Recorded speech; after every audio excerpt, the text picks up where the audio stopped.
یاره رحیمه حمید نه راځي کورس ته، دا څه خبره ده؟ خو ته خبر نه یې په څه شي؟ چې هغه بیچاره منفي خوړلې ده. دا څه یې؟ کله یې دا منفي خوړلې ده؟ خو دا 15 ورځې کېږي. او په دې خاطر دا نه راځي کورس ته. ما فکر کاوه چې د 4-5 ورځې حمید کورس ته ولې نه راځي. هغه ډېر زیات خفه ده او زه چې ورته د هغه طرف ته پوه به یې کوم.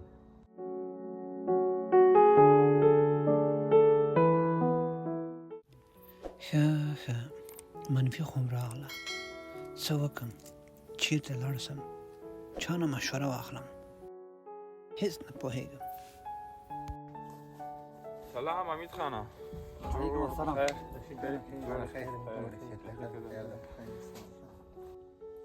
حمید خانه څنګه دومره خفه ناست یې؟ والله رشید جانه دا 15 ورځې کېږي ما ته ردي راغلی ده. یاره حمید خانه نو دې کې څه خبره ده؟ ردي خو تا ته ښه معلومات ده چې نیم کیم ته راغله. ردي خو نن سبا یوه عامه خبره ده.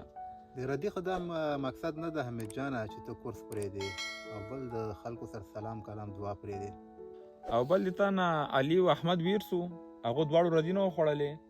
دغه 18 ورځې مخکې دلته راغلي او تا ته همدغه کیسه کوله چې موږ ردي وخوړه او د دې کورس په سر د ژبې په سر موږ بیرته اسناد ترلاسه کړه. په همدې خاطر ماته دا خبر را یاده سوه چې ته په کورس کې اول نمبر یې. څومره ښه درس دې زده کېده. د یو ردي په سر باندې تا کورس پرېښود، د هر شي نه تېر سوې.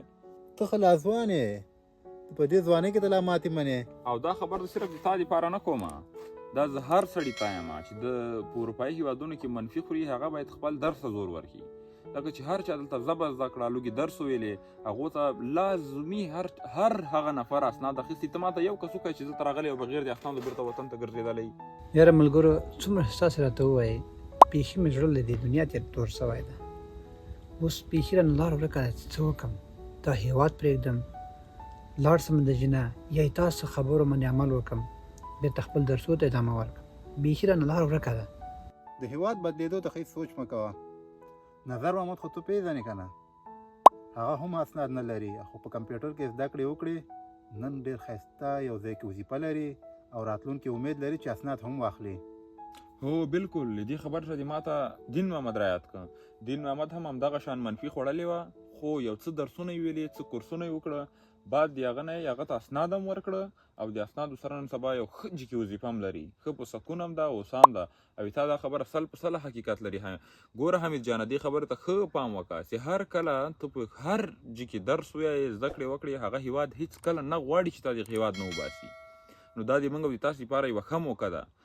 اگر که منفي وخورو، که مرفت راسي، دا صرف تا ته نه یم، دا هر هغه کس ته زه یم چې دلته په اروپایي هېوادونو کې منفي خوري باید زده کړې وکړي. ځکه زده کړې دلته په ژوند کې 2 چانسونه ورکوي. یو به ښه اسناد ترلاسه کړي، بل به یو ښه وظیفه، اسان او پرسکونه وظیفه په ژوند کې ولري. هو بالکل دغه کسان زه هم پېژنم. بالکل زه به تاسو په خبرو عمل کوم او تاسو سره بالکل زه موافق یم. زه به پس له خپل درسونو ته ادامه ورکوم. مننه تاسو چې زه پوه کړم. وخت مه ضایع کوئ، ځان ته پانګونه وکړئ. مهارت ژبه زده کړه، هغه اسناد دي چې له تا یې هېڅوک نسي اخیستی. ستاسو ټولو لپاره ښه راتلونکي په هیله.